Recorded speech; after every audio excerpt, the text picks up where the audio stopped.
Hi friends welcome to our channel నేను మాధురి నిన్నటిదాకా వారాహి నవరాత్రులు జరిగినాయి కదండి। ఈ సందర్భంగా మేము మా ఇంటికి దగ్గరలోనే ఉన్న ఆల్వాల్ వారాహి టెంపుల్ కి వెళ్ళాము। ఈ నవరాత్రుల్లో మేము సెకండ్ టైం అన్నమాట విజిట్ చేయటము ఈ టెంపుల్ ని।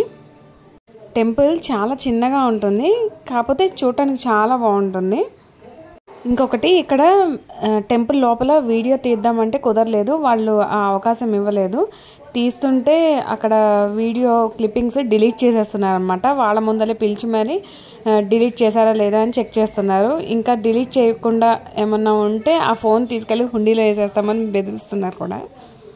ఇక్కడ చూపిస్తుంది టెంపుల్ బ్యాక్ సైడ్। దర్శనం చేసుకొని ఇటువైపు నుండి బయటకు వస్తామన్నమాట। ఇదంతా బయటనే అన్నమాట, లోపల చూపించడానికి అయితే కుదరలేదు। ఈ నవరాత్రుల్లోనే మేము ఇది సెకండ్ టైం విజిట్ చేయటం। నార్మల్ డేస్లో కూడా విజిట్ చేస్తూనే ఉంటాము। నార్మల్ డేస్లో ఏంటంటే ప్రదక్షిణ చేయడానికి ఉంటుంది, ఇలాగ నవరాత్రుల్లో అయితే ప్రదక్షిణ చేయడానికి ఉండదు। అలాగే ఈ టెంపుల్కి కొన్ని నియమాలు ఉన్నాయి అన్నమాట। నేను మీకు పక్కన ఒక క్లిప్పింగ్ వేస్తాను। నేను అంతకు ముందర టెంపుల్కి వెళ్ళినప్పుడు నార్మల్ డేస్లో అది ఫోటో తీసుకున్నాను అన్నమాట।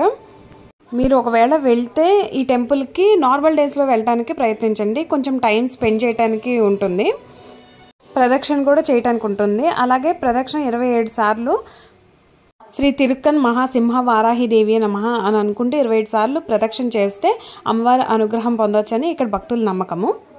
ఇక్కడ హోమం జరుగుతుంది, అలాగే కుంకుమార్చన జరుగుతుంది, ఏదంటే అది చేసుకోవచ్చు। మేము ఇక్కడ కుంకుమార్చన నవరాత్రుల్లో చేయించుకున్నాము, 105 రూపాయలు టికెట్ అన్నమాట। చాలా బాగా చేస్తారండి।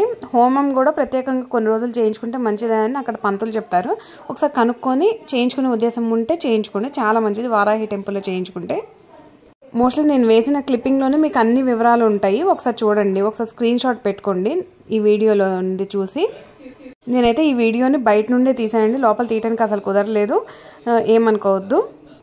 ఇక్కడ అమ్మవారి దర్శనం అయిన తర్వాత బయటకు వస్తున్న దారిలో శివ వారాహి మండపం అని ఉంటుంది, అక్కడ కుంకుమార్చన చేస్తున్నారు।